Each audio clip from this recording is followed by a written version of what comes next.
Stephen was standing beside a folding table in the Marina clubhouse, one hand resting on a stack of glossy brochures. Through the windows behind him, I could see his new pontoon tied up in my slip. He had invited half the marina to watch him take it. There were paper plates, a tub of iced drinks, and a blue banner that said, Rees Lake Adventures. His mother, Bonnie, stood near the coffee maker, telling people her son was finally getting the opportunity he deserved. My daughter, Angela, stayed close to the wall. She wouldn't look at me. Stephen tapped a spoon against his plastic cup. Everybody, if I could get your attention. The room settled down. I sat in the second row beside my attorney, Vincent Ochoa. Stephen hadn't expected Vincent. I could tell by the way he kept glancing at him. He smiled anyway. As most of you know, this has been a difficult time for our family. We lost Marilyn recently, and Leonard is still adjusting. I felt Vincent turn slightly toward me. He didn't speak. Stephen continued. The family has made some decisions to reduce Leonard's responsibilities. Starting today, Rees Lake Adventures will operate from Slip 14. A few people looked through the windows at the pontoon. One man started clapping, then stopped when nobody joined him. Stephen looked directly at me. Leonard, we're doing this because we care about you. That was the moment he believed he had won. He had my daughter's signature on a court petition. He had his boat in my slip. He had customers arriving outside. He even had brochures showing the dock as his permanent business address. What he didn't have was the right piece of paper. My name is Leonard Blake, and I'm 71 years old. Before I go on, what city are you listening from? To explain how my son-in-law ended up announcing his takeover in front of half the marina, I have to go back 5 weeks. That was the Monday we buried my wife. Marilyn's funeral was held at a small cemetery outside Truth or Consequences, New Mexico. It was early July, but the heat was already coming up through the soles of my shoes before 10 in the morning. The cemetery had gravel lanes and low juniper bushes. Somebody had set out folding chairs beneath a canvas shade. The shade helped a little, though not much. Marilyn had died after 3 years with ALS. By the end, she couldn't speak clearly. She still communicated plenty. A look from that woman could move furniture. We'd been married since 1979. I knew what each look meant. The funeral director handed me a white rose before the service. I held it through the whole thing. I remember looking down and noticing a brown spot along one petal. That bothered me more than it should have. Angela sat beside me. Stephen sat beside her. When the minister finished, Angela reached for my hand. Dad, you don't have to go home alone. I'll be all right. You can stay with us tonight. I appreciate it. That's not an answer. I looked past her at Stephen. He was checking his phone beneath the program. I need to stop at the shop, I said. Angela stared at me. Today? There's a lower unit on the back bench. Dad, Mom's funeral just ended. I know where I am, Angela. Her mouth tightened. She let go of my hand. Stephen put his phone away and leaned closer. Maybe work is good for him. Angela turned on him. I wasn't asking you. He raised both hands. All right. I'm just saying, everybody handles this differently. That was true. It was also the sort of thing Stephen said when he wanted credit for being reasonable. I placed the rose on Marilyn's casket. Then I stood there after everyone else started moving toward their cars. A warm breeze pushed dust across the gravel. Somewhere beyond the cemetery fence, a truck changed gears on the highway. I kept thinking I should say something to her. We had already said everything that mattered during those 3 years. Still, leaving without a final word felt wrong. I'll keep things running, I said. That was the promise. Not the shop alone, not the house alone, everything we had built together. I stayed until the cemetery workers began folding the chairs. By 1 that afternoon, I was at Blake Marine and Tackle wearing an old gray work shirt. The shop sits near Elephant Butte Lake, in a metal building with faded green trim. I opened it in 1980, back when I could crawl under a trailer without making noises. The front half sells tackle, batteries, fuel hose, life jackets, and whatever else people forget before reaching the water. The rear half is a repair shop. That's where I've spent most of my adult life. My mechanics had closed for the funeral. They offered to keep the place closed all day. I told them to take the afternoon and come back Tuesday. The shop was quiet when I arrived. I turned on the radio, then turned it off again. I set my coffee beside the vise and went to work on the lower unit. The bolts needed 60 foot-pounds. I tightened them in sequence, checked them, then checked them again. Grief, in my hands, looks like work. Around 3, the side door opened. Gloria Mann came in carrying a paper grocery bag. Gloria had kept the shop's books for more years than either of us liked admitting. She set the bag on my bench. Turkey sandwich, potato salad, 2 oatmeal cookies. I'm not hungry, I didn't ask. She looked at the lower unit. That the Patterson job? Yes. Wasn't due until Thursday? It'll be ready early. Gloria pulled a stool over and sat down. She didn't tell me Marilyn was in a better place. She didn't say everything happened for a reason. Gloria knew better than that. Instead, she pointed at the torquey wrench. You've checked that same bolt 3 times. 4. That's worse. I put the wrench down. She unwrapped the sandwich and handed it to me. Eat half, I ate half. At 5, Gloria locked the front door.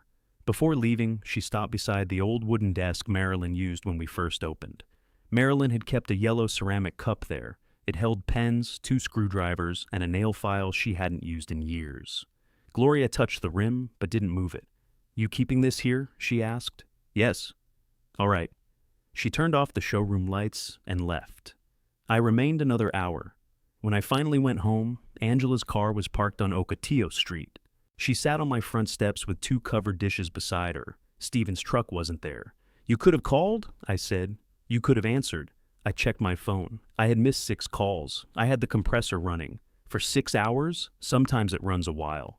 She stood and brushed dust from her black pants. Mrs. Daly made enchiladas. Bonnie made some kind of chicken casserole. Some kind? I'm not promising it's chicken. That got a small laugh out of me.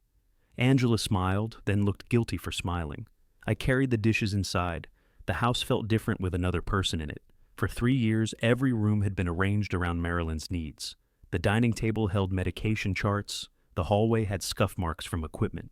A stack of clean towels sat on a chair, because reaching the linen closet had become inconvenient. Now the equipment was gone. The charts remained. Angela opened the refrigerator. You have mustard, milk, and half an onion. There are eggs. They expired last month. I don't believe eggs respect calendars. Mom said the same thing. We both stopped. Angela closed the refrigerator slowly. She walked over to the sink and stared through the window above it. Marilyn had kept a small glass bird there. Blue wings, white breast. I had bought it at a roadside market outside Santa Fe because she said it looked cheerful. Angela picked it up. Do you remember when Mom threw a spoon at Stephen? She didn't throw it at him. It hit the wall beside his head. She was emphasizing a point. Angela laughed once. Then she wiped her cheek with the heel of her hand. That was the last easy moment we had for a while. Stephen arrived 20 minutes later.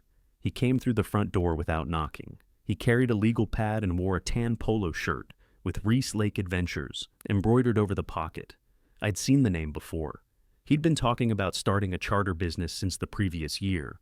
Lake tours, fishing trips, sunset cruises, that sort of thing. He placed the legal pad on the dining table. I've been making a list, he said. Angela looked at him. A list of what? Things Leonard won't need to worry about. I'm standing right here, I said. Stephen smiled. I know. This is just practical stuff. Yard service, utilities, insurance renewals. We can consolidate some accounts. That was the first time I heard him use that word. Consolidate.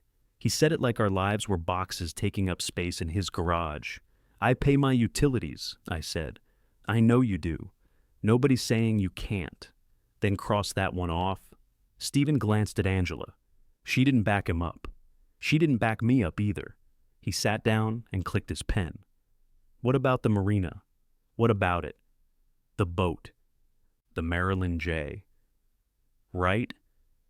When was the last time you took it out? May. He looked surprised. May of this year? There's only been one May this year, Angela said. Stephen, leave it alone. I'm asking a fair question. Leonard has the shop, the house, and the marina membership. That's a lot for one person. I had all 3 before breakfast, I said. His jaw moved slightly. I had known Stephen since Angela started bringing him around. He could take a joke when somebody important made it. For me, every joke became an insult he stored for later.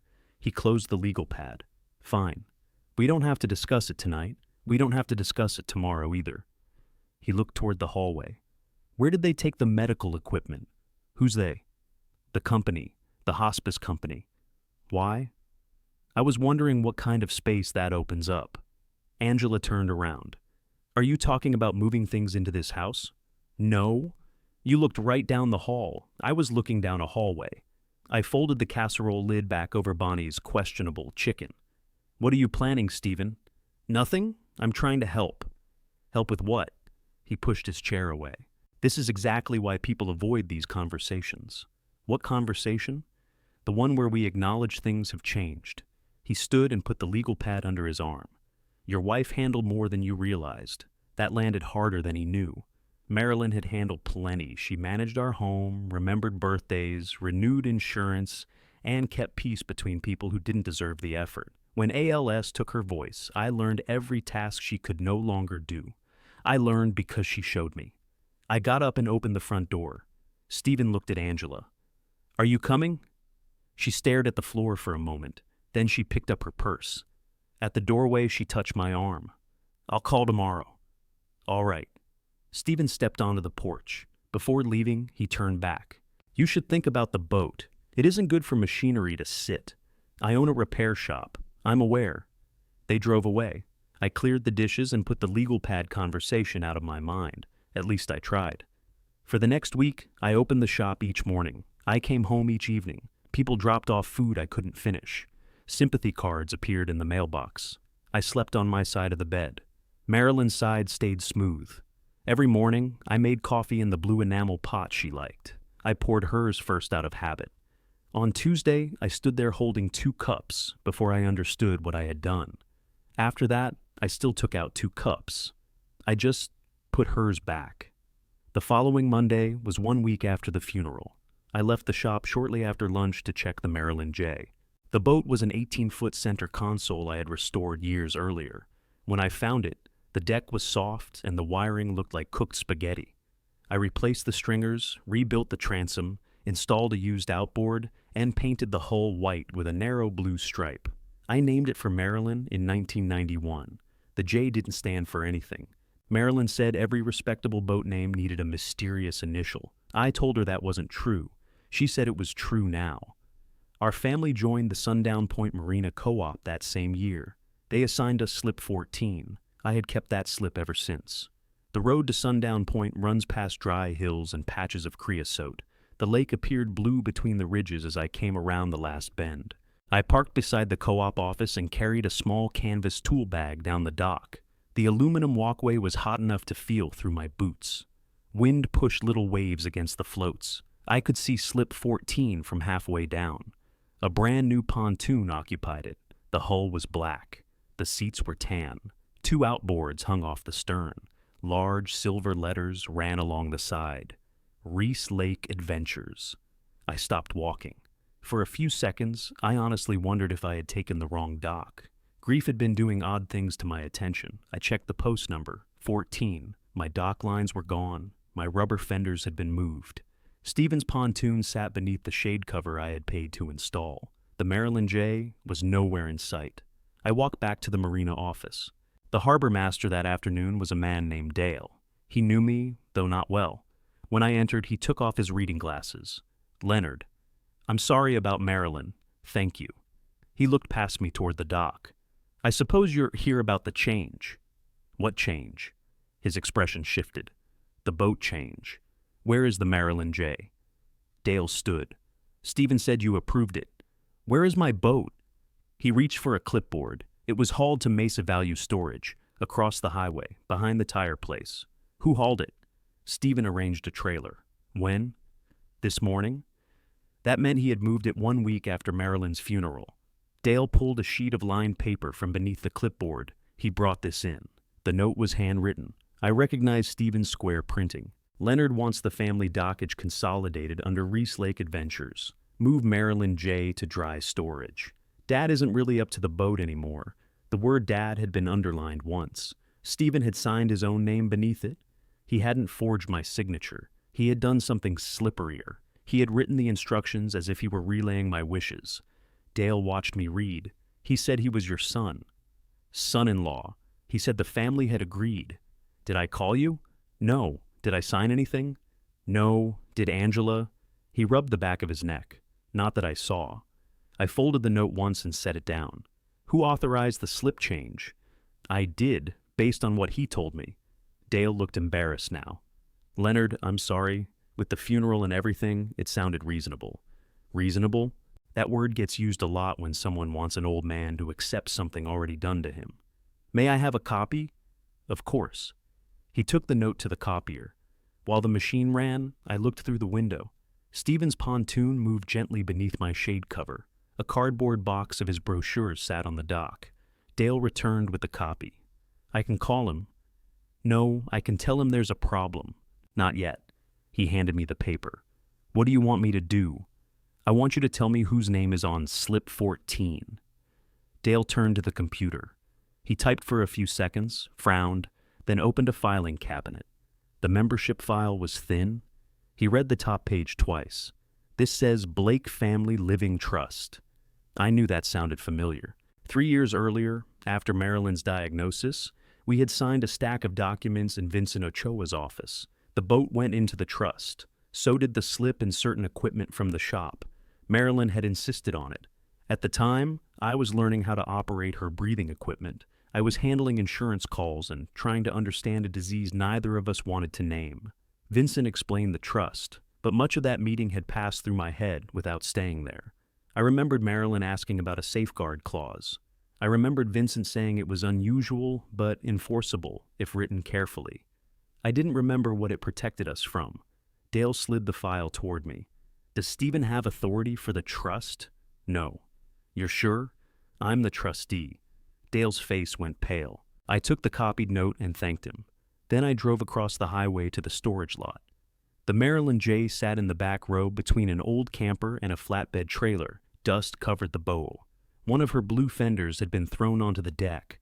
The boat cover was bunched inside the console instead of secured. A storage tag hung from the steering wheel. Account name, Leonard Blake. Contact number, Stephen Reese. I stood beside the boat with my hand on the hull.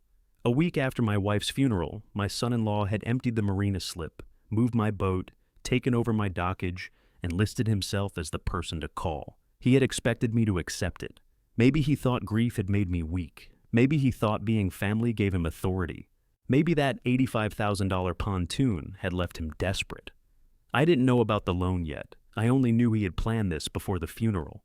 Moving a boat requires a trailer, a tow vehicle, storage space, and cooperation from the marina. He had arranged all of it while Marilyn was still alive or immediately after she died. I called Vincent Ochoa from the storage lot. He answered on the fourth ring. Leonard, how are you holding up? I need to ask you about the trust. There was a pause. What happened? Stephen moved my boat out of slip 14. Did you authorize that? No. Did you sign anything? No. Where is the boat? I'm standing beside it. Is it damaged? Not that I can see. Don't move it yet. That surprised me. Why not?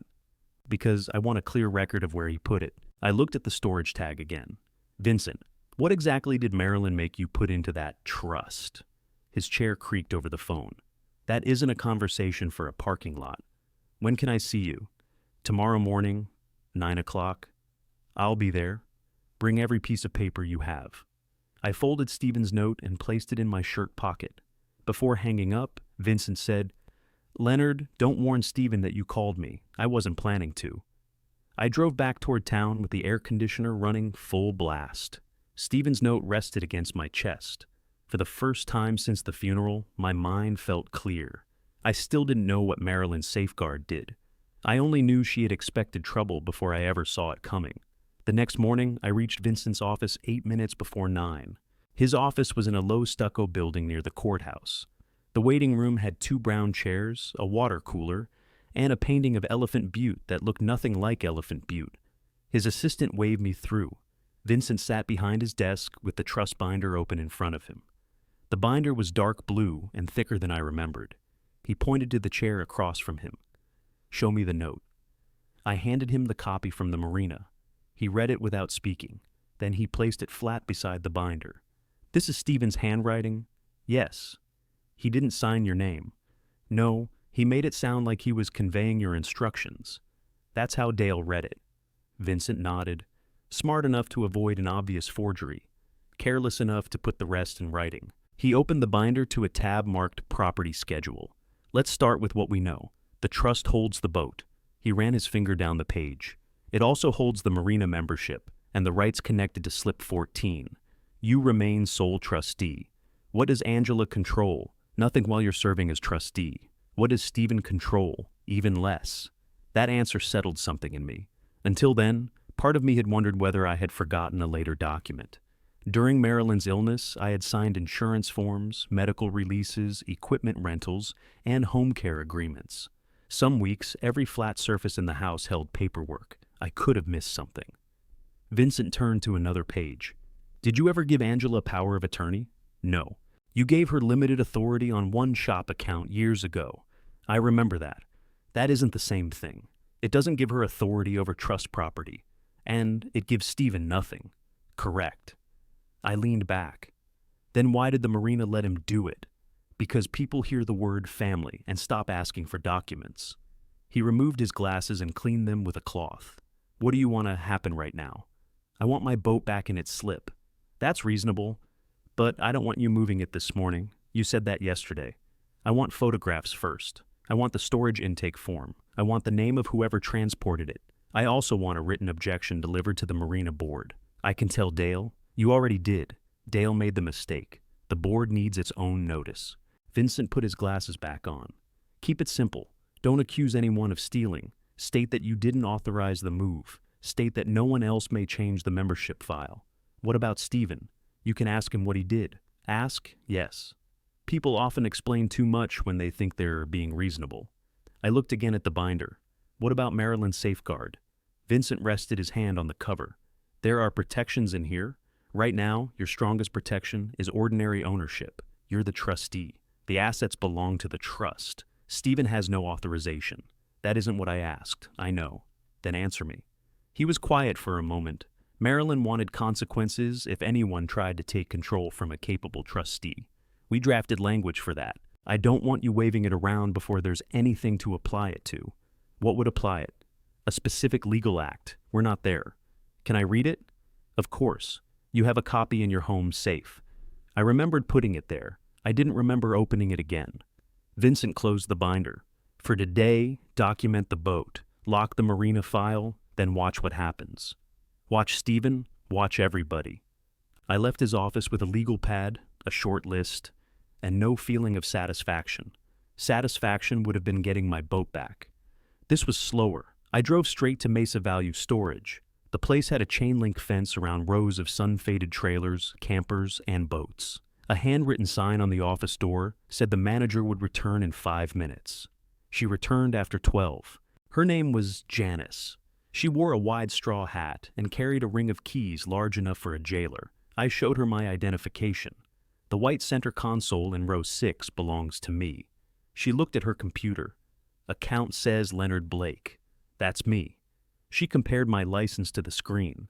Stephen Reese brought it in. Did he say he owned it? He said he was handling it for his father. Father-in-law? Janice frowned. That keeps happening today. What does? Words getting close, but not quite reaching the truth. I liked her immediately.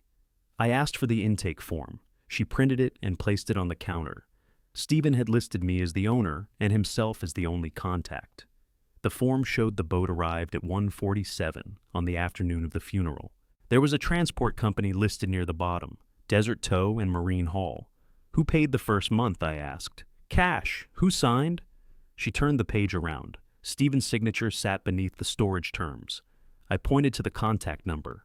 Please remove that. I'll need you to complete a change form. I'll complete whatever you need. She handed me 2 forms. I changed the phone number, added a password, and requested that nobody move the boat without seeing my identification. What password? She asked. I thought about it. Bluebird. That was the glass bird in the kitchen window. Janice typed it into the account. Then she walked outside with me while I photographed the boat. I took pictures from every side. I photographed the storage tag, the loose cover, the fender on the deck, and the trailer plate. I checked the hull for damage and looked beneath the transom. Nothing appeared broken.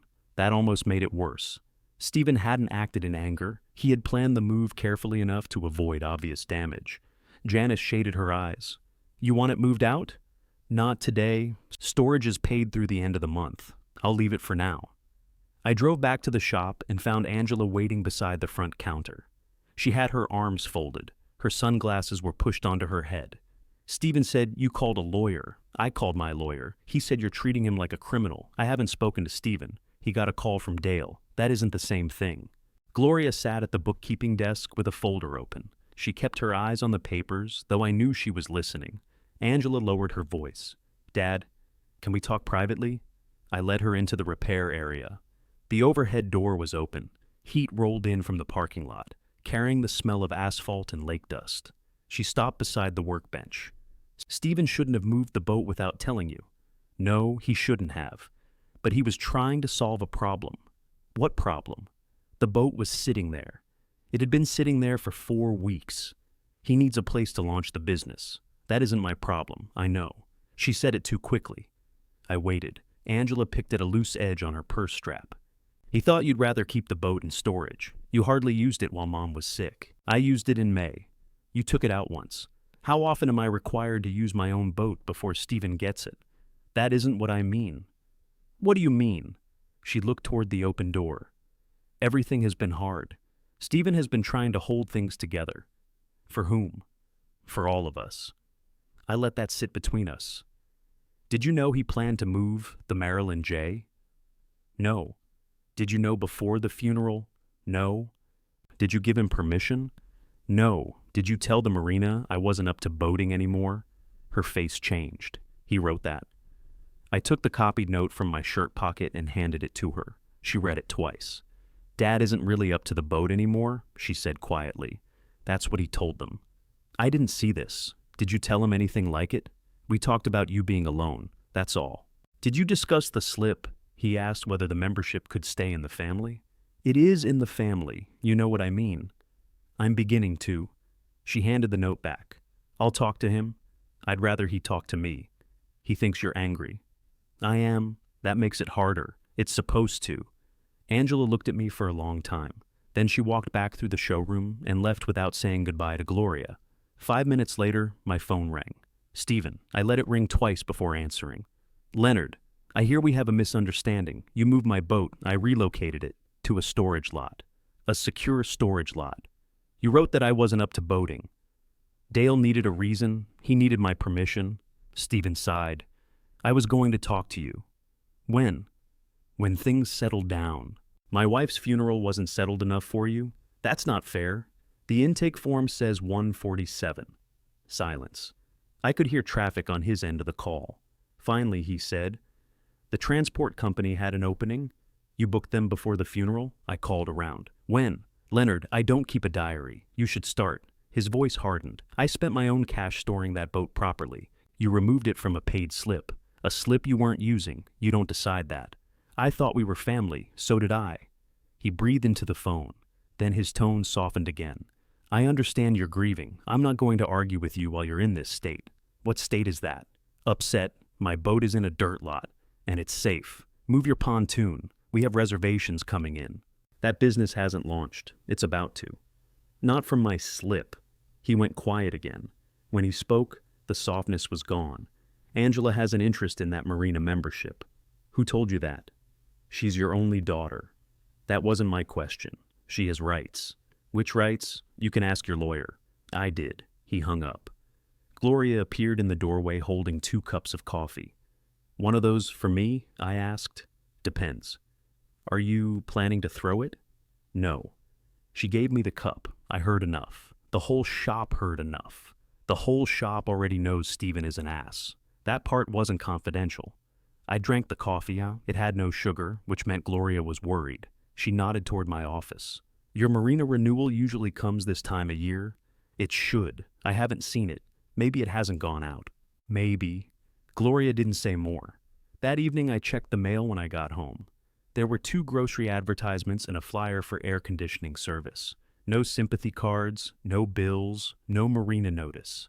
I looked inside the box again, as if the important envelopes might be hiding behind the advertisements. The next day brought nothing. Wednesday brought a catalog addressed to the previous owner of the house, who had been gone for decades. On Thursday morning, Gloria called from the shop while I was still home. "Did you receive the parts statement?" "No. It was mailed last Friday." Could be delayed. The insurance renewal? No. That went out too. I stood beside the kitchen counter with the phone against my ear. The Bluebird caught the morning light. Anything else? I asked. The equipment credit line sends a monthly notice to your house. I haven't seen it. When did you last get normal mail? I thought back. The week after Marilyn died. Go to the post office. I'll stop after work. Go now. The post office was in a beige building with 3 flags hanging still in the heat. There were 4 people ahead of me. I waited beside a display of commemorative stamps until a clerk named Marcy called me forward. I showed her my license. My mail seems to have stopped. She entered my address. Ocotillo Street? Yes. Her eyebrows lifted. There's a temporary forwarding request. To where? She turned the monitor slightly away from the counter. I can't disclose the destination until I verify your identity. I just handed you my license. I need one additional document. I had my truck registration in the glove box. I went outside, got it, and returned. Marcy compared both documents. Then she wrote an address on a piece of paper and slid it toward me. It was a private mailbox near the lake. The box was registered to Reese Lake Adventures. When was this filed? 11 days ago. That was 3 days after the funeral. Who filed it? The request names Stephen Reese as family representative. He isn't. Marcy clicked through several screens. There's a note attached to the request. What kind of note? A scanned handwritten authorization. Can you print it? I need my supervisor. Her supervisor came over. He asked the same questions Marcy had asked. I gave the same answers. After another identity check, he printed the scan. It wasn't identical to the Marina note, but the wording was close. Leonard wants family business and household mail consolidated while he adjusts. Please direct important items to the family representative. Stephen had signed beneath that too. My name was written at the top, but not in my handwriting. There was no signature from me. The supervisor looked uncomfortable. This should not have been accepted as your authorization. It was. Yes. How much mail has been forwarded? Anything processed after the effective date? Can you tell me what? No. We don't keep images of ordinary pieces. Cancel it. He gave me a cancellation form and a statement disputing the request. I completed both at the counter. Can you stop whatever is already moving? I asked. Some of it may have reached the forwarding address, which is controlled by Stephen. Yes. I asked for stamped copies of everything. The supervisor made them. Before I left, Marcy said, you might want to contact the senders directly. I will. I sat in my truck with the engine running and compared the 2 notes. Same square printing. Same word. Consolidated. Stephen hadn't only taken the slip. He had redirected the paper trail that would tell me what else was happening. That was when I decided guessing wasn't enough. I drove to the shop and gave Gloria copies of the forwarding request. She read them at her desk. What do you want me to check? She asked. Every account tied to this address. That'll take time. Take it. Bank statements too? All of them. She opened a fresh folder and wrote July across the tab. I went into my office and typed a letter to the Marina board. I stated that the Marilyn J had been removed without my consent. I stated that Stephen's pontoon occupied slip 14 without my authorization. I asked that the membership file be locked against changes by anyone except me, acting as trustee. I didn't mention the trust clause. I didn't threaten Stephen. I attached a copy of his note, signed the letter, and drove it to Sundown Point myself. Ernest Sharp's truck was outside the co-op office. I had known Ernest for decades, but I didn't ask to see him. I handed the sealed envelope to Dale. This is for the board president. Dale looked at my name on the return address. I'll make sure he gets it. Please stamp my copy as received. He did. The stamp showed the date and time. Back at the shop, I put that copy in Gloria's new folder. Then I took a small notebook from the supply cabinet. On the first page, I wrote the date Stephen moved my boat. On the second, I wrote the date he redirected my mail. After that, I left the notebook open on my desk and waited to see what he tried next. Ernest called the following afternoon. I have your letter in front of me, he said. Dale should have called me before changing the slip. He thought Stephen had permission. Stephen told him the family had handled it. The family hadn't. I understand that now. I could hear papers moving on Ernest's desk. I've locked the membership file. Nothing changes without your signature and identification. What about the pontoon? The board has to follow procedure. I sent Stephen a request for proof of authorization. He doesn't have any. Then he won't be able to provide it. How long does he get? 5 business days. I looked through my office window at the repair floor. He got my slip in one afternoon. I know, and giving it back takes 5 days. I know that too. Ernest sounded tired rather than defensive. I'm doing this by the rules, Leonard. If we remove him without notice, he'll claim the board acted against him personally. Let him answer in writing. Did the board know my boat had been moved? No. Dale treated it like a routine family change. That's what Stephen counted on. Yes. There was a pause. How are you doing? Ernest asked. I've been better. I meant after Marilyn. I know what you meant. He didn't push. Before hanging up, he said, if Stephen contacts you about the board, don't negotiate for us. I won't. That call was the first outside confirmation I had. The problem wasn't only in my head. Stephen had used grief, family language, and a busy harbor master to take something he had no right to use. I wrote the time of Ernest's call in the notebook. When I got home that evening, a cardboard box sat beside my front door. Angela had written Dad across the top. Inside was the mail that had been forwarded to Stephen's private box. Most of the envelopes had been opened. The marina renewal notice was there. So was the shop insurance letter and a statement from the equipment credit line. I carried the box into the kitchen and spread everything across the table. The credit statement had been slit neatly along the top. The marina envelope had been torn open with a thumb. At the bottom of the box were 3 pamphlets. The first showed a smiling gray-haired couple walking beside a swimming pool. The title said, Planning Your Next Chapter. The second was about simplifying a home after loss. The third had larger print. When living alone stops being safe. I called Angela. She answered quietly. Hi, Dad. Did you bring a box to my house? Yes. Why didn't you knock? I didn't know if you were home. My truck was in the driveway. I didn't want another argument. I picked up the credit statement. Why is my mail open? Stephen opened some before we realized it was yours. It has my name on it. He gets business mail at that box, too. My marina notice doesn't say Reese Lake Adventures. No, neither does my shop insurance. I know. I'm sorry. Did you read them? No. Did Stephen? I don't know. That meant yes, or she was afraid it did. I touched the pamphlet about living alone. Who put these in the box? A long silence followed. Bonnie found some information. Information about what? Options. For whom? Dad, don't turn this into something ugly. I'm reading the title. It isn't about putting you anywhere. Then why does it discuss assisted living? It discusses a lot of things. Did you ask Bonnie to find it? No. Did Stephen? I don't know. There it was again. I looked around my kitchen.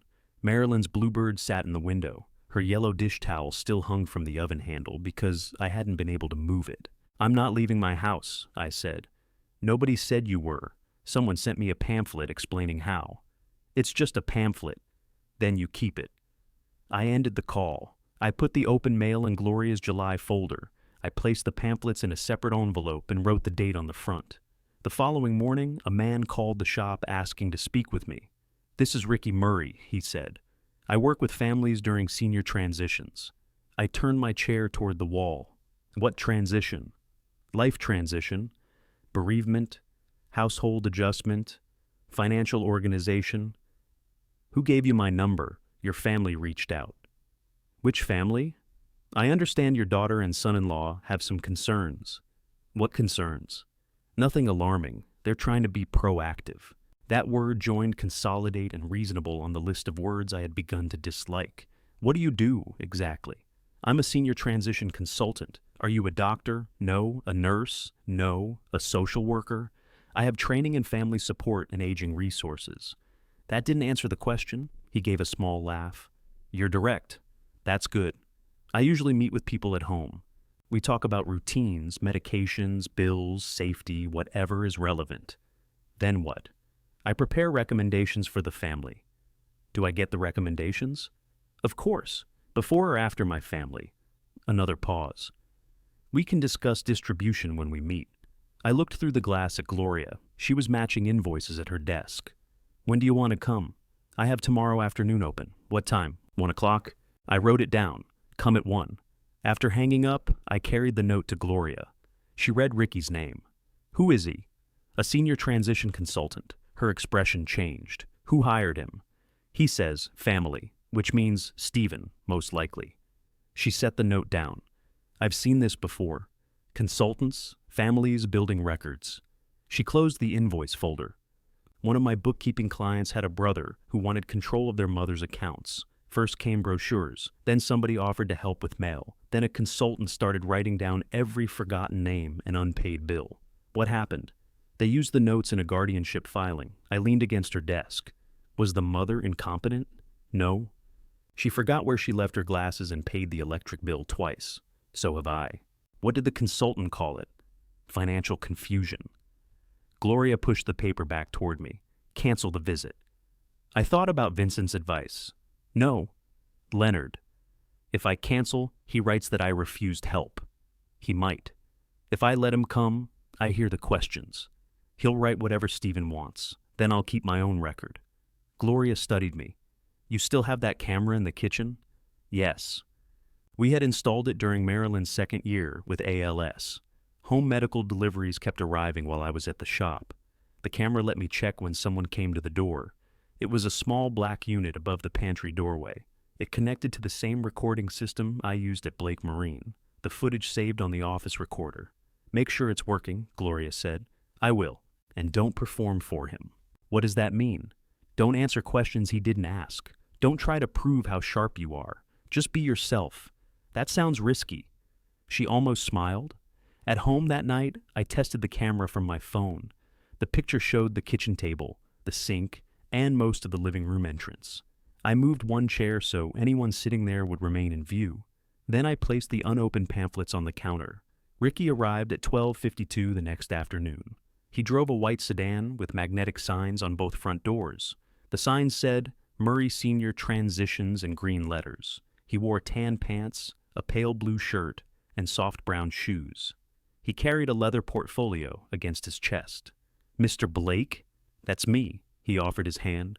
I'm sorry for your loss. Thank you. When he stepped inside, he looked around before moving toward the kitchen. His eyes paused on the camera.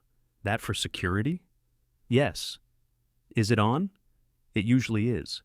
He nodded and took the chair I had moved. I sat across from him. He opened the portfolio and removed a printed form. Several lines had already been completed.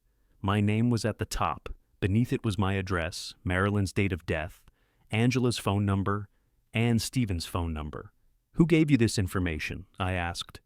Your family completed an intake. May I see it? This is the intake. I mean what they submitted. It was mostly over the phone. Who called? Stephen made the initial contact. Angela confirmed that a visit would be helpful. Confirmed how? She was present during one of our calls. That wasn't the same as arranging the visit. Ricky clicked his pen. Why don't we start with how you're feeling? Warm. He smiled. I meant emotionally. My wife died. Yes. How do you expect that to feel?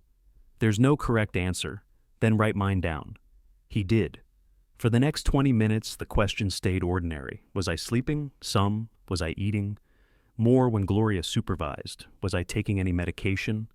Blood pressure tablets every morning. Did I ever forget them? Sometimes I remembered at lunch. Did I know the date? Yes. Did I know who the president was? Yes. Had I become lost while driving? No. Did I still handle my finances? Yes. Your family says some important mail was misplaced, Ricky said. It was forwarded without my permission. He made a note. By whom? You have Stephen's number. I'm asking for your understanding. My understanding is that Stephen filed the request. Could it have been an effort to help? It could have been an effort to hide my mail. His pen stopped. That's a serious concern. It's also a simple one. The post office gave me a copy. He resumed writing. Do you often feel people are trying to take things from you? Only when they move my boat. That made him glance up. Tell me about the boat. I own one. Your family expressed concern about your continued use of it. My family or Stephen? Both, as I understand it. Did Angela tell you that herself? She participated in the intake. Again, not an answer. He asked how old the boat was when I last operated it, and whether I went alone. Then he asked whether I kept emergency supplies aboard. Do you know much about boats? I asked. Not really. Then why are you assessing my use of one? I'm assessing risk. I pointed toward his form. What did Stephen tell you? Ricky placed one hand over the paper. This isn't about taking sides. It became about sides before you parked. His mouth tightened. He changed subjects. Are there firearms in the home? Yes. Where? Secured. Would you show me? No.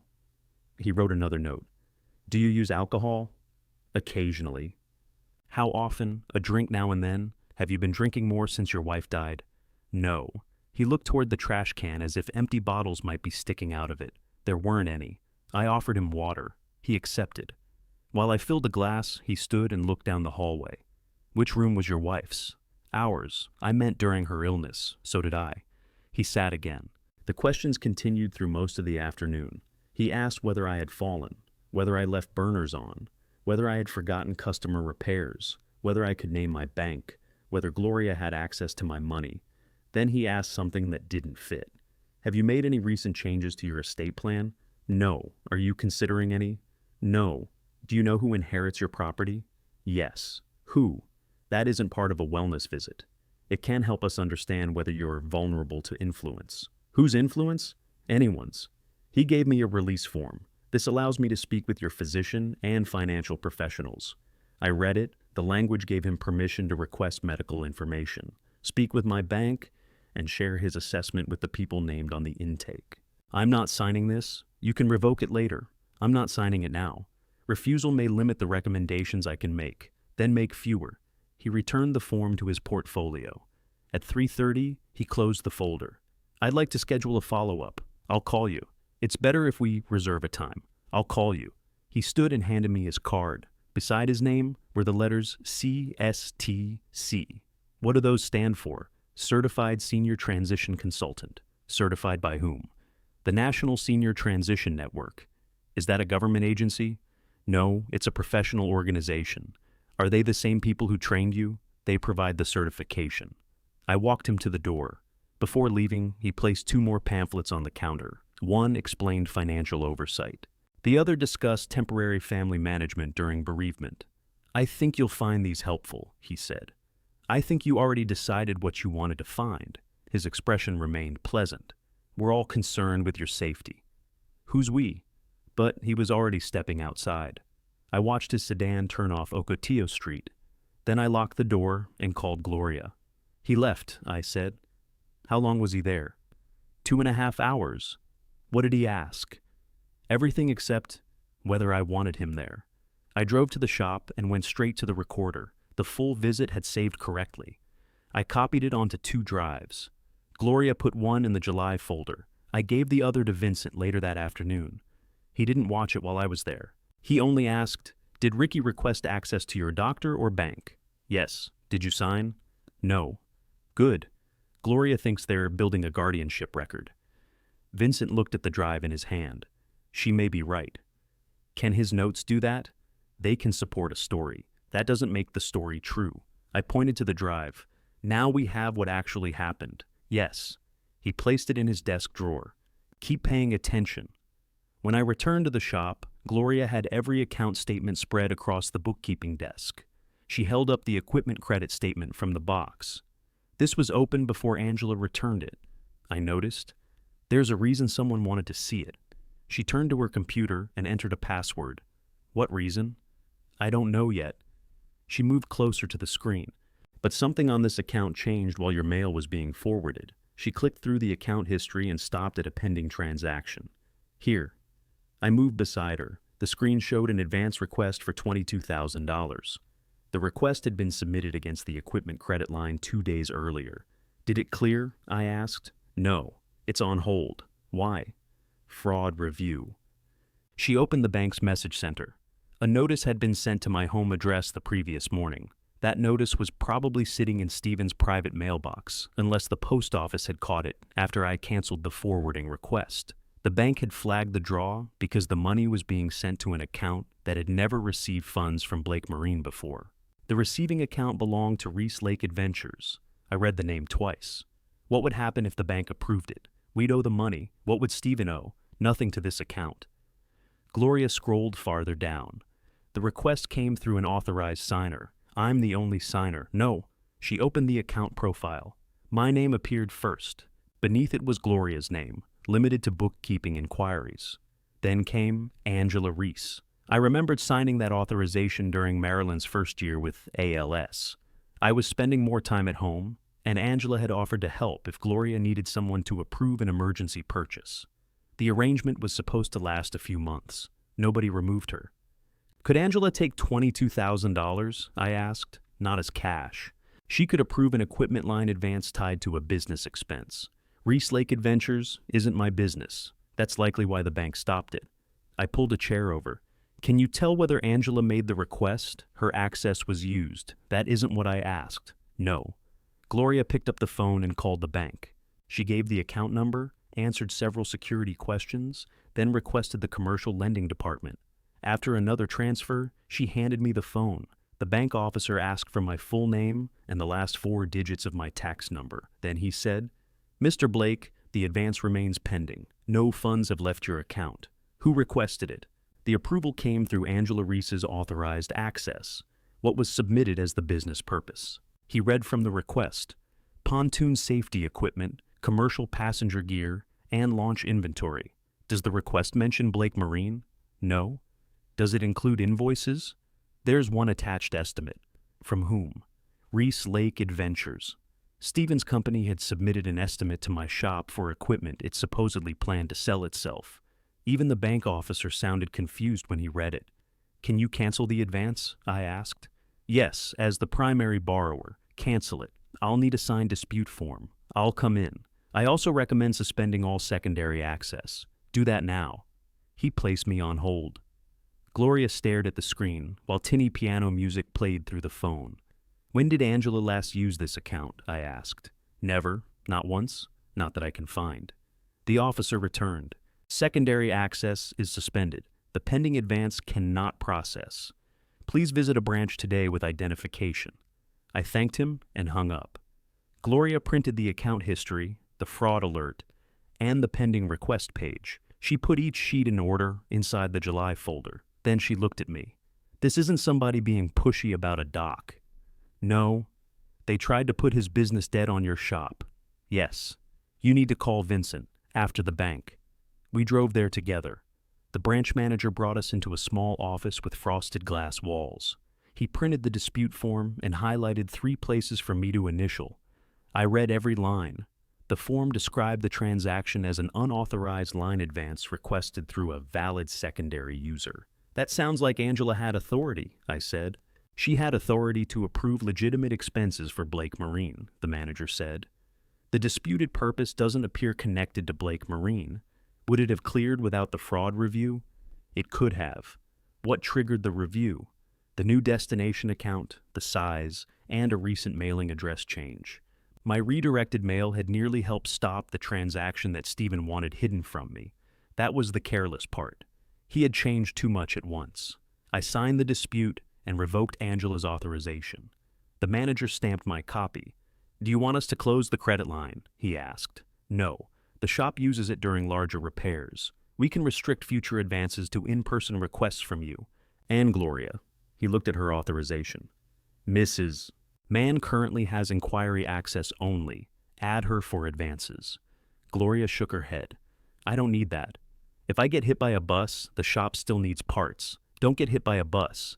Add her. The manager prepared another form. I made Gloria read that one too. When we finished, he asked whether I wanted the bank to contact law enforcement. Not yet. Gloria looked at me, but said nothing. Outside, the afternoon heat had turned the parking lot white. You should report it, she said. I may. Why wait? Because I don't know what Angela did. Her access approved it. Stephen's account received it. Would have received it. That difference matters. Gloria unlocked her car. What are you going to ask her? The truth. And if she gives you something else, I'll write it down. Angela didn't answer my first call. She answered the second.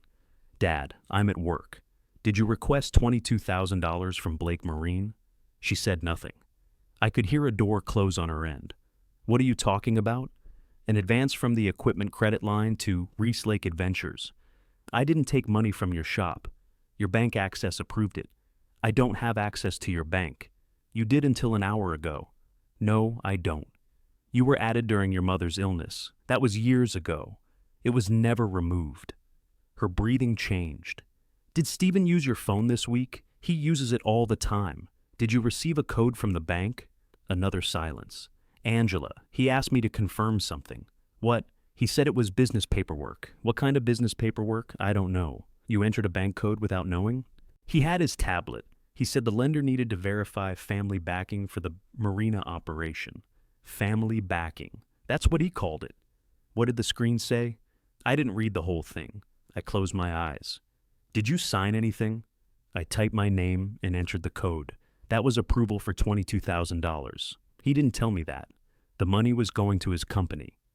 I thought it was a verification. Verification of what? He said he'd explain later. Did he? No. I looked through the truck windshield at the bank entrance. People moved in and out, carrying deposit envelopes. Come to the shop after work. I can't. Then come to the house. Stephen and I have plans. Change them. Her voice lowered. Dad, don't call the police. I haven't. The money didn't go anywhere, right? The bank stopped it. Then let me talk to him. You had your chance to talk to him before entering the code. I didn't know. That's becoming your answer to everything. She started crying quietly. Angela had always cried without making much sound. Even when she was grown, her breathing would go shallow and her words would come out carefully, as if she could keep control by speaking slowly. I wouldn't steal from you, she said. You approved the request. I didn't understand it. Then you helped him without understanding. I'm sorry. I want to believe that matters. It does matter, not to the bank. I told her to be at the house by 6:30. She arrived alone at 6:45. I had arranged the papers on the kitchen table. The pending request sat on top. Angela entered carrying the same purse she'd had at the shop. She remained standing. Where's Stephen? I asked. I didn't tell him I was coming. Why not? Because I wanted to hear this first. I pushed the request toward her. She read the first page. Her face lost color when she reached the amount. I never saw this. You approved it. I saw a page with my name and some boxes. Did it say Blake Marine? I don't remember. Did it say $22,000? I don't remember. Did it say Reese Lake Adventures? She sat down. Maybe. Maybe isn't useful. I was cooking. Stephen brought the tablet into the kitchen. He said he needed me to verify that I was connected to the family business. You aren't connected to Reese Lake Adventures? Not officially? What does that mean? I'm his wife. I've helped with paperwork. Have you invested money? No. Have you guaranteed anything? Her eyes moved away from me. I don't think so. That isn't an answer you should ever give about a guarantee. He handles the financing. With whose money? His. Then, why did he need mine? He said it was temporary. There was the first piece she hadn't meant to give me. What was temporary? I don't know. You just said he told you. He said the company needed some breathing room before launch. How much breathing room? I didn't know it was $22,000. That wasn't my question. She rubbed her forehead. He said once the summer bookings started, everything would straighten out. What needed straightening? You have to ask him.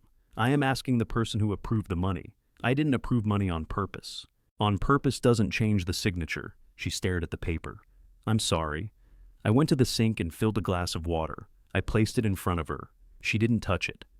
Your access has been revoked, I said. That's fine. You won't sign anything involving my shop again. I won't. You won't sign anything involving my house, the marina, or the trust. I don't even know anything about the trust. Keep it that way for now. Her head came up. What does that mean? It means ask me before you help Stephen with my property. He thought the slip would eventually come to us. Eventually isn't today. Mom always said everything would go to family. Your mother also said not to count chairs while people were still sitting in them. Angela looked toward the bluebird. She wanted us to look after you. Is that what this is? No. The answer came quickly. Then she covered her mouth and looked down. I sat across from her. Did you arrange Ricky Murray's visit? Stephen said someone should check on you. That wasn't my question. I agreed it might help. Did you speak to Ricky? Once. What did you tell him? That you were working too much, that you weren't sleeping, that you were alone? Did you tell him I was confused? No. Did you tell him I shouldn't be using my boat? No. Did you tell him I couldn't manage money? No. Did you know he would ask for access to my bank? Her eyes widened. He did that? He handed me a release. I didn't know. I believed her then, not because she sounded convincing. Angela had never been a good liar. She looked relieved when someone discovered the truth for her. She pushed the advance request away. What are you going to do? I'm going to finish checking my accounts. About Steven. That depends on Steven. Please don't destroy his business over a mistake. A mistake is ordering the wrong battery. He was under pressure. From what? She stood too quickly, knocking the table with her leg. I have to go. Angela, I said I'm sorry. She grabbed her purse. At the front door, she turned back. He really believed the Marina arrangement would work. What arrangement? The slip? The tours? All of it. Why did he believe that? Because he thought you'd let him. After moving my boat, he thought once it was done, you wouldn't want to fight. That part sounded like Steven. Angela left. His truck was parked across the street. The engine started as soon as she reached it. He had driven her there and waited where he thought I wouldn't notice. The truck pulled away without him coming inside. The next morning, Gloria and I reviewed every shop account. No other money was missing. No equipment had been transferred. No titles had changed. The $22,000 request was the only attempted draw we found. But the timing mattered. Steven had filed the mail forwarding request first. Then he had moved the boat. Then he had used Angela's old access to request money. When the request stalled, Ricky arrived to ask whether I could manage my finances. I had thought Steven wanted a free Marina slip. Now it looked like the slip was only the first thing he needed. I called Vincent. We found an attempted credit line advance. How much? $22,000? To whom? Reese Lake Adventures. Did it clear? No. Who approved it? Angela's old access. Did she know? She entered the code. She says she didn't understand. Vincent was quiet. Bring the bank records, he said. When? Not yet. Let Gloria finish the audit. She finished it. All accounts, all the ones we know about. That phrase is why I want another day. He told me to check the home safe for the trust copy and confirm it was still there. That evening, I opened the safe in our bedroom closet. The blue binder sat beneath Marilyn's jewelry box. I took it to the kitchen table and checked the property schedule. The boat, the Marina membership, and the shop equipment were all listed. Farther back, I found the section Marilyn had called the safeguard. The language covered several pages. I understood the individual words. I didn't understand what would make them take effect. I left the binder open and called Gloria. Vincent wants another day? Good. You think there's more? I think Steven needed $22,000 badly enough to risk your shop. For a business that hasn't opened. Yes. I looked at the line on the bank request describing passenger gear and launch inventory. What cost that much before the first customer? Gloria answered without hesitation. Debt. Angela came to the shop before we opened. She carried a large white envelope and looked as if she hadn't slept. Gloria was making coffee in the back room. She saw Angela, then quietly took her cup into the office. What's in the envelope? I asked. Loan papers. Whose? Steven's. She placed the envelope on the counter. I asked him about the $22,000. He told me it was for safety equipment and operating reserves. Why couldn't his business pay for those? It doesn't have any money. I opened the envelope. The first page was a loan summary from the previous year. Steven had borrowed $85,000 to buy the pontoon and start Reese Lake Adventures. I checked the amount again. Did you know it was this much? No. He told me the boat cost around $50. The loan is $85. I know that now. Angela pulled a folded bank statement from her purse. He used some for the boat. The rest went to the trailer, insurance deposits, signs, advertising, and equipment. Where did you get this? From his desk. Does he know? He does now. She sat on the stool beside the register. We had a fight last night. About the loan? About everything. I turned to the operating budget attached to the application. The budget listed fuel, insurance, maintenance, advertising, and loan payments. Dockage appeared near the bottom. The monthly amount was $0. Beside it, Steven had written, Permanent Family Berth, Sundown Point Marina, Slip 14. He applied for this last year, I said. Yes. He listed my slip before asking me. He said you'd already talked about keeping it in the family. We had not. He told the lender the berth was guaranteed. By whom?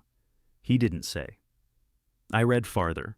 The loan wasn't from the bank we used. It came through a recreational business lender. The payments had been kept low for the first several months. Full payments began when the charter operation launched, or by the middle of July, whichever happened first. That deadline was less than 2 weeks away. What happens if he doesn't launch? I asked. The full payment still starts. How much? Almost $1,300 a month. That isn't $85,000. He has other expenses. What other expenses? Commercial insurance, fuel, the trailer payment, credit cards. The loan paid for the trailer. He bought a larger truck too. I set the papers down. How far behind is he? I don't know. Angela, I really don't. He won't show me everything. Did you sign this loan? No. Did you guarantee it? No. The house isn't on it either. I checked. That was the first sensible thing I had heard that morning. She tapped the operating budget. The lender approved it because his expenses looked low. No dock rent was a big part of that. How big? A commercial slip would cost more than he can afford, if he could find one. There are launch ramps. He can't run scheduled tours by trailering the boat for every trip. At least, that's what he says. He could. Not with the bookings he promised. I looked at the brochures Stephen had printed. He had listed morning fishing trips, afternoon lake tours, and sunset rides. 3 departures on the same day required a reliable berth. Slip 14 wasn't convenient for his plan. It was the plan. Why did he wait until after the funeral? I asked. Angela looked down. He thought Mom would object. He was right. He also thought you wouldn't want to deal with conflict afterward. He was right about the first part. She rubbed both hands over her face. He said the slip would be ours eventually. He said using it now didn't hurt anything. Moving my boat hurt something. I know. Redirecting my mail hurt something. I know. Trying to put his expenses on my shop hurt something. I know, Dad. She was crying again, but I didn't stop. Why did he hire Ricky? He said he needed proof that he was helping you. Proof for whom? He didn't tell me. What did you think the visit was? I thought Ricky would talk to you about meals, the house, maybe getting help a few days a week. He asked about my estate plan. Angela looked up. What? He asked who would inherit my property. He didn't tell me he'd ask that. He asked to speak with my bank. I swear I didn't know. She sounded sincere. That didn't make her harmless. How did Stephen find him? Bonnie knew somebody who used his company. Did Bonnie know about the loan? Yes. How long? Since last year. Everyone on Stephen's side seemed to know more about his business than I did. Yet my property appeared in the middle of the plan. Did Bonnie help with the pamphlets? Yes. What did she think they were for? She thinks you shouldn't live alone. After 3 weeks, she says grief changes people. Did grief change the name on my deed? Dad. I'm asking how far this went. Angela stood and walked to the front window. Outside, the parking lot was still empty. Morning light reflected off the windshields of boats waiting for repair. Stephen says if you aren't managing things properly, someone in the family should step in temporarily. Someone meaning him? He says it should be me. With him holding the tablet, she closed her eyes. Yes, that was the complete shape of it. Stephen needed the slip because he had already promised it to his lender. He needed the mail redirected so I wouldn't see the marina notices or credit alerts. He needed the $22,000 to cover equipment and cash reserves before his payment increased. He needed Ricky's notes to show that taking over my decisions was help rather than theft. My wife's death hadn't created his plan. It had created his opening. A truck pulled into the parking lot. Angela saw it first. He followed me.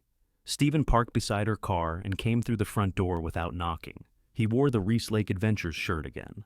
His eyes went straight to the envelope. You took private financial papers. Angela turned around. You lied about the loan. I simplified it. You told me $50,000. The financed amount includes startup costs. You used Dad's slip on the application. Stephen looked at me. It was a reasonable assumption. An assumption isn't a birth agreement. It's a family asset. It's my marina membership, which Angela will inherit. Angela said, Stop saying that. He ignored her. You haven't used the boat regularly in years. You've had that slip since before we were married. Letting it sit empty helps nobody. It wasn't empty. The Maryland J can sit in storage. So can your pontoon. His jaw tightened. You know I can't run the business from storage. That sounds like something to solve before borrowing $85,000. I had it solved. No. You had it hidden. Stephen stepped closer to the counter. The business is fully booked for opening week. Then refund the bookings. There are marketing commitments. Refund those too. You think everything is that simple because you don't understand what's involved. I understand a loan payment. This isn't about one payment. No. It's about using my property to support your promises. He lowered his voice. If you force me out of slip 14, the whole launch falls apart. That isn't force. You never had permission. I invested based on this family. You invested based on what you hope to inherit. Angela moved between us. Both of you stop. Stephen pointed at the loan papers. Those documents are none of his business. You put my slip in them. The lender needed an operating location, so you gave them mine. I knew it would stay in the family. I'm still alive. Nobody said you weren't. You've been saying it with paperwork. His face reddened. I moved one old boat. You moved Marilyn's boat 1 week after her funeral. I moved it after the funeral. That helps? I had a transport appointment, which you booked while she was alive. Stephen looked at Angela. You told him everything? I told him what I found. He turned back to me. Fine. You want the truth? Yes, I booked the hauler early. The lender required proof of dockage before the launch. I couldn't wait around for you to decide when you felt ready. You never asked. Because you would have said no. That should have saved you a phone call. He slapped one hand against the counter. Do you have any idea what losing that slip does to me? Yes, it makes your operating budget honest. Gloria appeared at the office doorway. Everything all right? She asked. Stephen looked at her. This is a family discussion. It became a shop discussion at $22,000. He stared at her. So that's who put ideas in his head. Gloria remained still. The bank put the number on paper. That money was a temporary advance. From Leonard's credit line, she said. I planned to repay it after opening week. Then why didn't you ask him? Because the timing was urgent. Gloria glanced at me. That's usually when people ask faster. Stephen picked up the loan papers and shoved them into the envelope. I put my hand on it. Leave those. They're mine.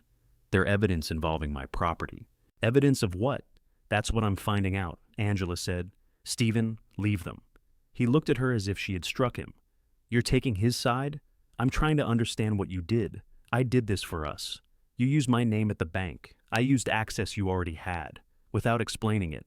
I said it was business verification. You lied. I didn't have time for one of your panic attacks. The room became very quiet. Angela's face changed. She picked up her purse. I'm leaving. Stephen caught her arm. Don't be dramatic. I stepped around the counter. Let go of her. He released her immediately. Angela walked outside. Stephen watched through the window as she got into her car. Then he faced me. This can still be fixed. Move your boat. Give me until the end of the season. No. 1 month. Number 2. 2 weeks. No. He leaned closer. You're willing to damage your daughter's marriage over a dock? You brought her marriage to my dock. I'm trying to build something for her. She didn't know how much you borrowed. She doesn't understand finance. She understands being lied to. He took a slow breath and adjusted his shirt. Sign a temporary dock authorization. I'll withdraw any request involving the shop. We can put all of this behind us. There shouldn't be any requests left to withdraw. There isn't.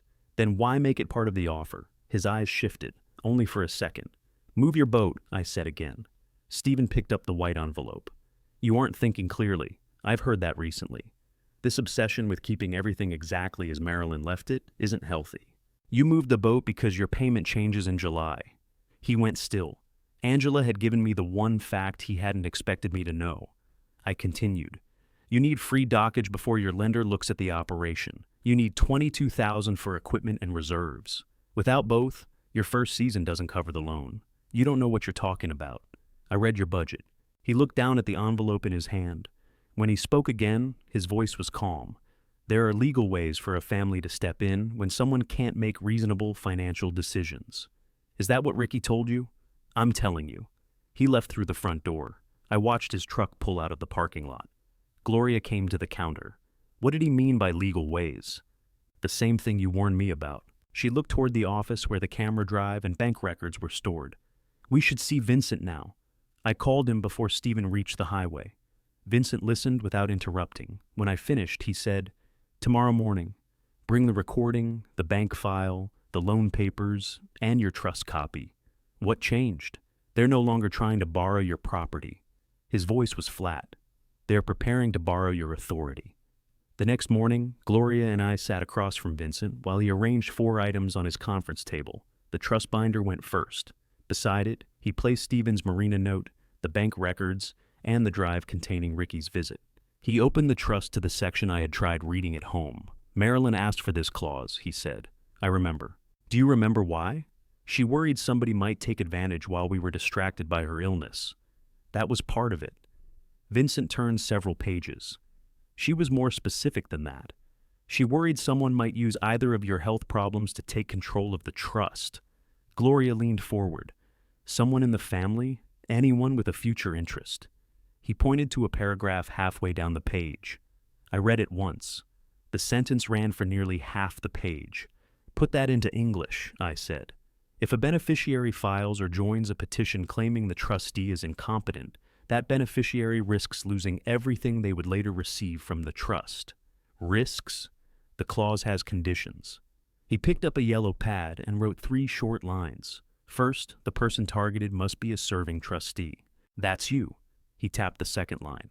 Second, the beneficiary must file or participate in a guardianship or competency action seeking control over the trustee or trust property. And the third, before that action is filed, an independent physician must have evaluated the trustee and found full capacity. I looked at the page again. Before, Vincent repeated. Not after you're served, not after the first hearing. The evaluation has to predate the petition. What happens if those conditions exist? The filing beneficiary forfeits their future interest. It reverts to the trust. Automatically? Under the trust terms, yes. We still document the trigger and may have to defend it if challenged. But the beneficial interest ends when the qualifying petition is filed. Gloria pointed toward the binder. Does the clause prevent a real guardianship if Leonard ever needs one? No. It doesn't stop a legitimate court proceeding. If Leonard were genuinely incapacitated, an evaluation wouldn't show full capacity. The clause punishes a beneficiary who attacks a capable trustee to gain control. I looked at Vincent. Who has a future interest? Angela does. Marilyn also included Angela's spouse within their family share while they remain married. Stephen. Yes. I remembered that discussion differently. In 2023, Marilyn still believed Stephen was dependable. He had driven her to appointments when I couldn't leave the shop.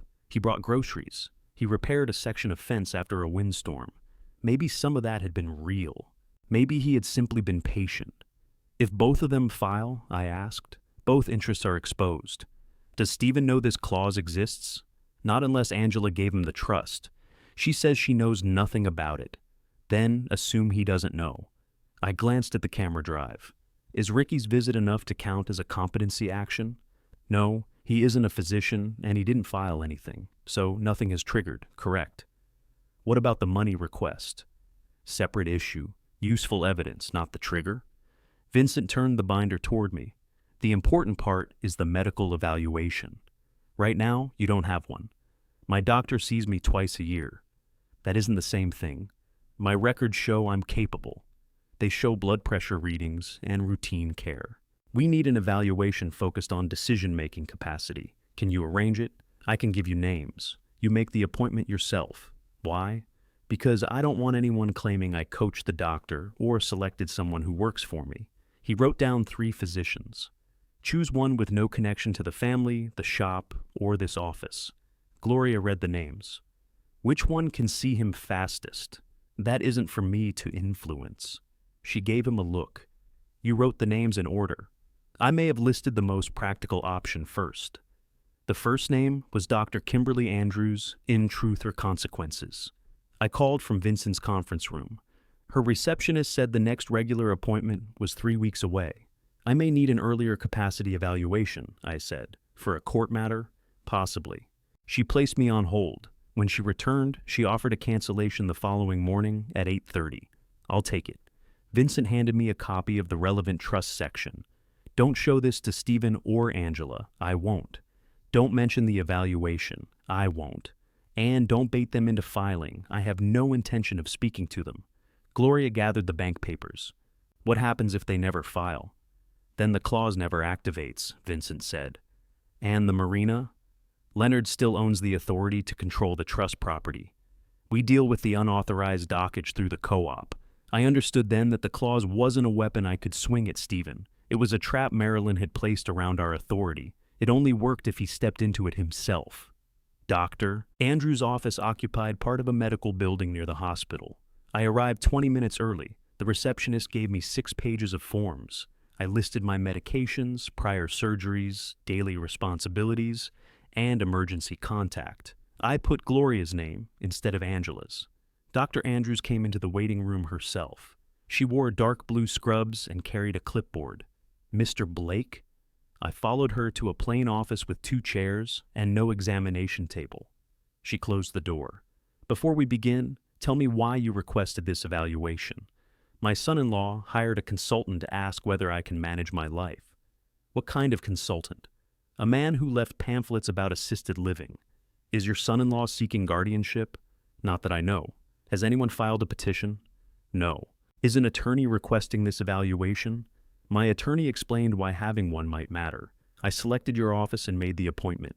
She wrote that down. Do you understand that my conclusion could be unfavorable to you? Yes. And I won't change it because of your family dispute. That's why I'm here. She began with ordinary questions. My full name, the date, the location, the current president, the reason I was there. Then she gave me 5 words and asked me to repeat them.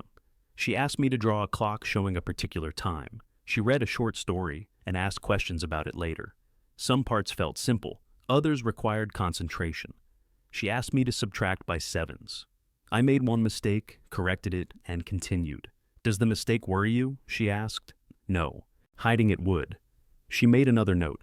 After the memory questions, we discussed money. What bills do you manage? Household utilities, insurance, marina fees, and the shop. What does the shop owe? A regular equipment credit line. No current advance. Why no current advance? Someone tried to draw $22,000 from it. The bank stopped the request. Who? My daughter's old access was used to send money to my son-in-law's business. Do you believe your daughter intended to steal it? I believe she approved something without understanding it. That isn't an answer to my question. No, I don't know her intent. She nodded. What have you done in response? I revoked her access. I restricted the account. My bookkeeper audited the rest. Dr. Andrews asked how the trust worked. I explained what I knew without mentioning the forfeiture clause. The trust owned certain property. I served as sole trustee. Gloria was named to succeed me if I couldn't serve. What would make you step down? A real inability to do the job. Who decides that? The trust has procedures. My attorney can explain them better than I can. She asked about Marilyn. That part took longer. I described the last 3 years, the medical equipment, the sleep interruptions, the decision to keep working after the funeral. Why did you return that afternoon? She asked. I had a repair on the bench. Was it urgent? No. Then why? I looked toward the window, because home was empty. She let the silence remain. Do you think work is helping you avoid grief? Yes. Do you think that makes you incompetent? No. Neither do I. She asked whether I had thoughts of harming myself or anyone else. No. Any desire to punish your son-in-law physically? No. What do you want from him? My boat returned. His boat removed. My accounts left alone. That's all? For now. The evaluation lasted almost 3 hours. At the end, Dr. Andrews said she needed time to review everything. She asked permission to speak with Gloria about my normal business practices. I signed a limited release naming Gloria only. 2 days later, Dr. Andrews called. My report is complete. What does it say? You show normal grief and some sleep disruption. You also show full capacity to manage your personal, financial, and legal decisions. I sat at my office desk. Can I pick it up? I'll have a sealed copy ready. I drove there that afternoon, signed the receipt, and took the report directly to Vincent. He read every page. Then he checked the date and placed the report inside the trust binder. This satisfies the clause, he said. If they file after this date. They did. 3 business days later, Deputy Marcus Garcia walked into Blake Marine while both mechanics were working near the rear door. Marcus had bought tackle from me before. That day he wore his uniform and carried a large envelope. He stopped at the counter. Mr. Blake, I'm sorry to do this here. What is it? Service of a petition. The air wrench in the repair bay stopped. Marcus handed me the envelope. The first page read, Petition for temporary guardianship and conservatorship. Stephen's name appeared as petitioner. Angela's signature appeared on an attached declaration. The petition asked the court to appoint a family representative to control my finances during my bereavement. It cited social withdrawal, financial confusion, unsafe voting judgment, suspected mismanagement of business accounts, and refusal to cooperate with a senior transition assessment. Ricky's visit had become evidence against me. The hearing date was printed near the bottom. Marcus shifted his weight. Do you understand what you received? Yes. You should call an attorney. I have one. I signed the acknowledgement of service. After Marcus left, one mechanic asked whether we should close the shop. No, I said. Finish the water pump. I carried the petition into my office and called Vincent. He asked one question. What's the filing date? I read it to him. It was 2 days after Dr. Andrews signed her report. Vincent exhaled. Bring it here. At his office, he compared the dates. Then he called the courthouse clerk and confirmed the petition had been accepted that morning. He wrote the filing number on his yellow pad. They did it, I said. Yes. What happens now? We answer the guardianship petition. Dr. Andrews' report addresses capacity. And Marilyn's clause? Vincent closed the binder. It triggered when the petition was filed. I went home before dark. The house was quiet. I put the petition beside the Bluebird, opened the cabinet, and poured 1 glass of bourbon. I didn't call Angela. I didn't call Stephen. I sat at the kitchen table and drank it slowly while the trust binder remained closed in front of me. At 8 the next morning, Angela left a voicemail. Dad, please call me. I didn't understand what Stephen filed. I listened twice. Then I saved it. Stephen called 20 minutes later. I assume you received the court papers. I did. This doesn't need to become hostile. You had me served at my shop. The deputy chooses where to serve people. You gave them my work address. That was the most reliable location. What does Angela think she signed? She knows exactly what she signed. Then why is she calling me? He paused. She's emotional. About what? Being caught between us. You put her there. I'm trying to protect the whole family by controlling my finances, temporarily. What happened to the temporary dock authorization? You refused it. So, you asked for everything? His voice became patient. We asked the court to appoint a family representative while you recover. That could be Angela. You should be comfortable with that. I'm comfortable managing myself. That's what the hearing is for. He made the hearing sound like a routine appointment he had scheduled for me. Then he changed subjects. We're having a family meeting at the Marina Clubhouse Sunday afternoon. Who's we? Angela and me. Does Angela know? Yes, I doubted that. What's the meeting about? The business launch and the transition. What transition? Management of the marina property. We need to get everybody on the same page before opening week. You filed a court petition 2 days ago. Exactly. There's no reason for people to keep arguing. Who did you invite? Family, a few marina members, people supporting the launch. Bonnie. My mother is family. Vincent. His voice changed. This isn't a legal meeting. You brought the court into it. Don't turn Sunday into a performance. I won't. Then come alone. I'll decide how I come. Stephen sighed. 3 o'clock. The clubhouse. He hung up before I could answer. I called Vincent. He wants a public meeting about the guardianship. He called it a transition. Who will be there? Marina members, his mother, and people supporting the launch. Vincent was quiet for a moment. Go. I plan to. Let him speak first. I planned that too. I'm serious, Leonard. Don't correct him halfway through. Don't argue about the boat. Let him state exactly what he believes he controls. What about you? I'll be there. He told me to come alone. That wasn't a court order. By Friday afternoon, Vincent had filed our response to the guardianship petition. The response included Dr. Andrews' report. It requested that the temporary control request be denied without interfering with my right to manage the shop, house, or trust property. The court hadn't ruled yet. Stephen seemed to believe filing the petition gave him authority while he waited. It gave him nothing. Vincent also requested Ricky's complete assessment file because the petition referred to it. Ricky sent the file late Friday. It arrived in a thick envelope at Vincent's office. He called me after reviewing it. Did Ricky ever tell you he had already prepared conclusions before your visit? No. Did he ask whether you had recently damaged a boat? No. Did he ask whether you had missed shop payroll? No. Good. What did he write?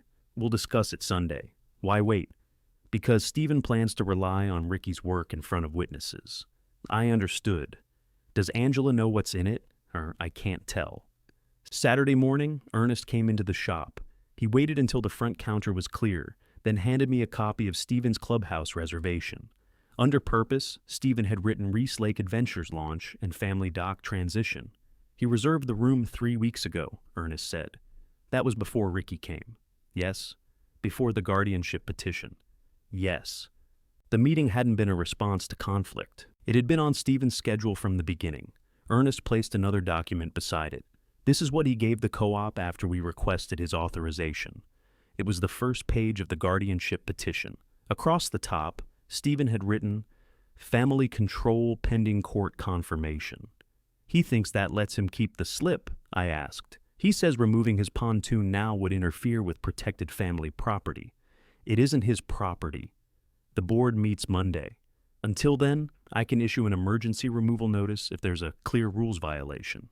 There is. I know. Vincent sent me the trust certification yesterday.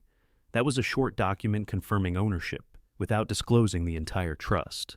Ernest tapped the clubhouse reservation. Do you want me to cancel this? No. You sure? He invited people to hear him. Ernest looked at me for a few seconds. All right, I want you in the room. I plan to be. Stephen spent Sunday morning decorating. I knew because one of the mechanics drove past the marina and called the shop. He's got a banner over the clubhouse porch, he said. What does it say? Grand opening? Anything else? Your son-in-law put balloons on the dock gate. He's not my son, I know. Sorry. At 2:30, I changed into a clean blue shirt and drove to Sundown Point. Vincent waited in the parking lot beside his car. He carried the trust binder inside a black document case. Dr. Andrews, I asked. Available by phone. Her report is enough for today. Ricky, not invited. Angela, inside. Before entering, Vincent touched my arm.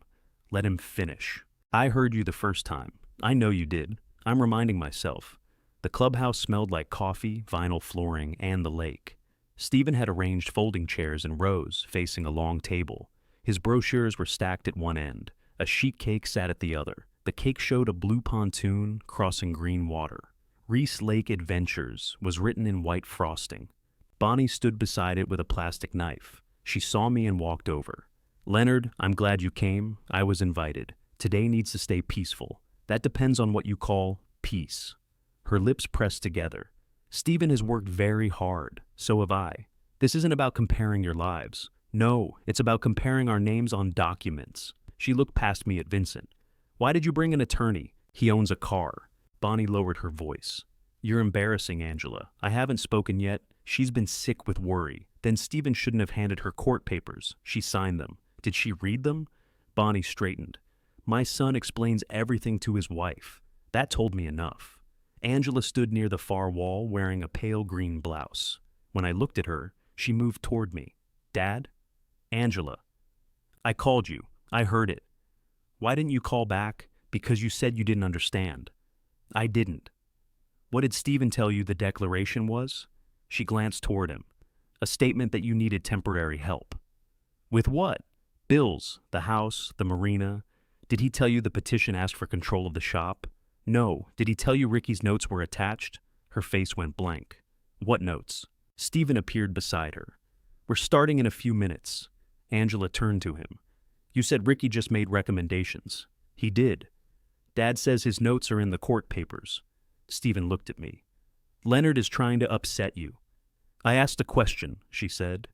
We'll talk at home. She didn't move. Stephen touched her back. Go sit with Mom. Angela stepped away from his hand, but she took a chair beside Bonnie. By 3, almost every seat was occupied. Several co-op members had come. So had people Stephen knew from the tackle shops and campgrounds. A few held printed reservation confirmations for tours scheduled the following week. Outside, more guests gathered near the dock gate. The pontoon had been washed and polished. A red ribbon stretched across the entrance to slip 14. Ernest stood near the clubhouse door with a folder under his arm. He gave me a short nod. Vincent and I sat in the second row. At 3:10, Stephen walked to the front. He rested one hand on the brochure stack and tapped a spoon against his plastic cup. Everybody, if I could get your attention. The room settled. As most of you know, this has been a difficult time for our family. We lost Marilyn recently, and Leonard is still adjusting. He looked at me with a sad, careful expression. The family has made some decisions to reduce Leonard's responsibilities. Starting today, Reese Lake Adventures will operate from Slip 14. A man near the aisle began clapping. Nobody joined him. Stephen continued. We have filed the necessary paperwork for temporary family management. That process will allow Angela to oversee Leonard's financial matters and make sure the marina property is used responsibly. Angela turned toward him. You said help with bills. He spoke over her. The shop will continue operating. Leonard can remain involved as much as is appropriate. We're not taking anything away from him. Gloria wasn't present, but I could hear what she would have said. $22,000 said otherwise. Stephen lifted one of the brochures. Reese Lake Adventures will offer guided fishing, lake tours, and sunset cruises. Our first trip leaves next Tuesday morning. Someone near the back asked about the boat that had previously occupied the slip. Stephen smiled. The Marilyn J has been moved to safe dry storage. Given Leonard's condition and recent events, returning it to the water would be irresponsible. I looked at Angela. She stared at him with her mouth slightly open. Stephen pointed through the windows. Slip 14 will become the permanent home of our operation. This keeps the asset in the family and creates something positive after a very hard loss. Ernest shifted beside the door. Vincent kept his hands folded over the document case. Bonnie stood and faced the room. My son has put his savings and his future into this business. All he's asking is that Leonard allow the next generation to make good use of what the family already has. Stephen nodded. Thank you, Mom. Then he turned to me. Leonard, we're doing this because we care about you. He waited. The room waited with him. I said, Are you finished? He looked toward the cake, the brochures, and the guests outside. Almost. He announced that the guardianship process was a formality. He said Angela's authority would be confirmed soon. He said the marina transfer would follow, and the shop's resources would be reorganized to support both family businesses. Then he picked up a pair of oversized scissors from the table. After a few words from our supporters, we'll cut the ribbon and welcome our first guests aboard. He smiled at the room. Now I'm finished. Vincent opened his document case. Ernest closed the clubhouse door. Vincent stood and carried the trust binder to the front table. Stephen still held the oversized scissors. This is a private family matter, he said. Vincent looked around the clubhouse.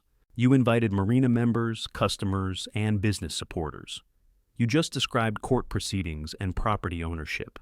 It stopped being private when you started presenting false information as fact. Stephen set the scissors down. What false information? Vincent opened the binder. Slip 14 belongs to the Blake Family Living Trust. So does the Marilyn J. The trust also owns the equipment used by Blake Marine and Tackle. Stephen laughed once. That's not true. Ernest opened his folder. It is. I have the marina membership record here. He held it where the room could see the first page.